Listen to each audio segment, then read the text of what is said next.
Assalamualaikum warahmatullahi wabarakatuh. Teman-teman, senang sekali saya Najwa bisa menemani teman-teman menjelang berbuka puasa ini di Syihab dan Syihab edisi Ramadan. Dan seperti biasa saya bersama dengan Abi Quraish Syihab. Abiku. Alhamdulillah. Sehat-sehat Abiku. Abi, kita mau sambil ngabuburit, sambil mau diskusi. Topiknya episode yang ini Nana mau tanya soal rezeki dan hasil usaha. Karena Nana ingat Abi pernah bilang Allah menjamin rezeki setiap umat. Betul. Bagaimana kita bisa tahu jaminan itu, Abiku? Tanpa bermaksud mempertanyakan, tapi bagaimana Allah menjamin setiap rezeki kita? Bagus. Kita lihat dulu rezeki dan hasil usaha.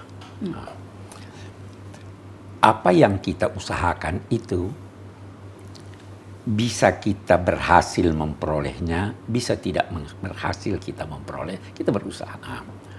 Apa yang berhasil kita peroleh itulah yang dinamai hasil usaha. Hasil usaha ini ada yang dapat kita manfaatkan, ada yang tidak dapat kita manfaatkan. Boleh jadi karena kita kasih orang, boleh jadi karena hilang, boleh jadi karena dicuri dan lain-lain sebagainya. Jadi hasil usaha adalah hasil yang diperoleh dari usaha kita. Nah, hasil yang diperoleh dari usaha kita ini ada yang bisa kita manfaatkan untuk kelangsungan hidup kita. Nah, yang bisa dimanfaatkan oleh pelaku usaha ini itulah yang dinamai rezekinya. Jadi bisa jadi ada orang berhasil kaya raya, tetapi tidak semua menjadi rezekinya. Boleh jadi yang banyak itu rezeki ahli warisnya. Karena itu Nabi bersabda, seorang berkata hartaku. Tidak ada yang memenuhi keinginan putra-putri Adam ini kecuali tanah. Kalau dia sudah punya 2 lembah emas, mau yang ketiga. Padahal rezekinya itu hanyalah apa yang dia makan sampai habis. Kalau ada sisa rezekinya kucing, rezekinya binatang, rezekinya orang lain. Yang sampai habis itu yang jadi rezeki. Sampai habis. Atau apa yang dia pakai sampai lapuk. Atau apa yang dia sedekahkan pada orang lain. Karena itu akan menjadi bermanfaat untuknya di akhirat nanti. Karena itu ganjaran akan ditemuinya di sana. Bahkan bisa jadi di dunia dia dapat nama baik.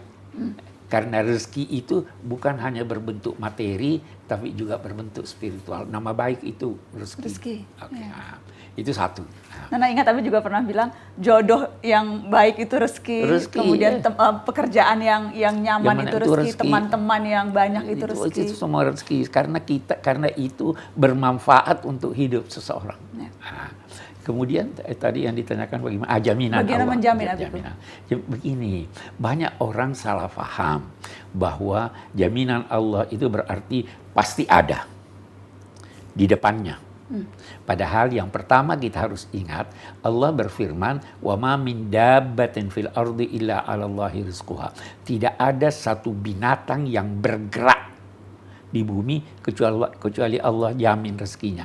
Nah, salah satu syaratnya adalah gerak. Lalu di antara jaminan Allah itu dia memperlengkapi kita dengan potensi yang menjadikan kita mampu bergerak.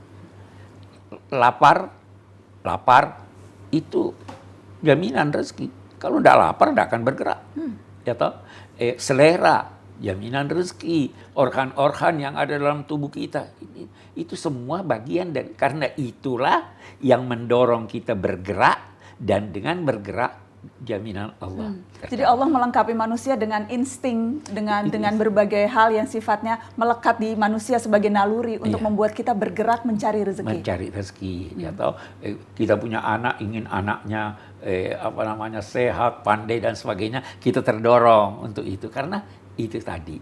Kemudian ada satu lagi yang perlu kita ingat bahwa tadi Abi sudah singgung, jangan anggap rezeki itu terbatas pada sisi material, rohani. Bisa jadi orang memperoleh materi yang banyak, tapi tidak memperoleh ketenangan batin.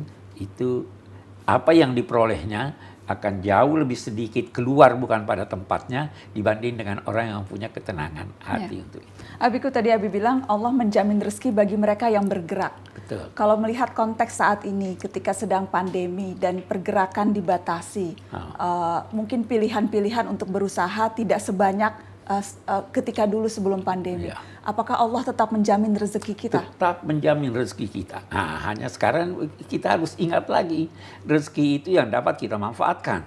Nah, di masa ini bisa jadi terbatas gerak kita untuk keluar rumah, tapi tidak terbatas gerak kita dalam rumah.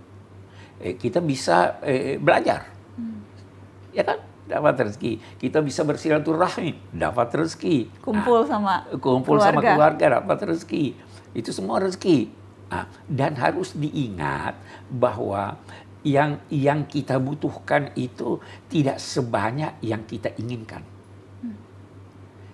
Nabi bersabda, siapa yang bangun pagi merasa aman,